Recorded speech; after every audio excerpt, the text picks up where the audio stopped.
ماہ مارچ میں ملک کے اکثر زرعی میدانوں میں معمول سے قدرے زیادہ بارشیں ریکارڈ ہوئی۔ اس کے علاوہ کچھ علاقوں سے تیز ہوائیں، آندھی اور ژالہ باری بھی رپورٹ ہوئی، جس کے نتیجے میں گندم اور چنے کی فصلوں، سبزیوں اور پھلدار درختوں کو نقصان پہنچا۔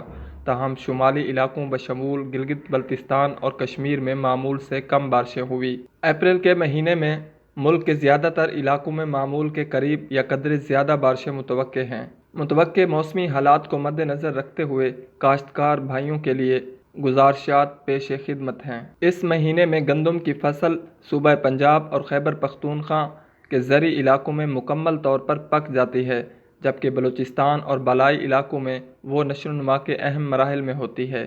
اس لیے تیز بارش، ہوائیں اور ژالہ باری نقصان کا باعث بن سکتی ہے۔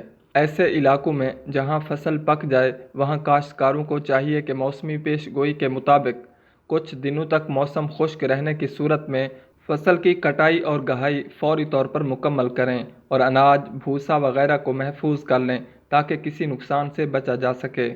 کسان بھائیوں سے گزارش ہے کہ موسمی حالات کو دیکھ کر جلد از جلد گندم کی کٹائی کر کے کھیتوں کو کپاس یا دیگر فصلوں کے لیے تیار کیا جائے۔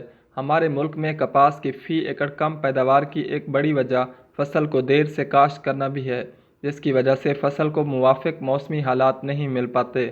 کھیتوں سے جڑی بوٹیوں کی تلفی پر ہمیشہ زور دیا جاتا ہے۔ وہ فصل کے حصے کا پانی اور خوراک استعمال کر کے فصل کی پیداوار کو متاثر کر دیتی ہے۔ لہٰذا اگر آپ اپنے کھیتوں میں سے اور ان کے کناروں پر اگی جڑی بوٹیوں کو ختم نہیں کرتے تو ان کا بیج زمین پر گرے گا اور آئندہ فصل میں کاشت ہونے والی فصل کے پھر مد مقابل آ جائے گا۔ اس کے علاوہ ان کے بیج آپ کے اناج میں ملیں گے اور اس کی کوالٹی کو بہت متاثر کریں گے اور منڈیوں میں فروخت کے وقت آپ کو اس کی قیمت بھی کم ملے گی۔ اس کے ساتھ ساتھ آئندہ فصل کے لیے رکھے گئے بیج میں ان جڑی بوٹیوں کے بیج کی ملاوٹ کی وجہ سے فصل کی پیداوار کو نقصان ہوتا ہے اور پیداوار بہت حد تک کم ہو جاتی ہے۔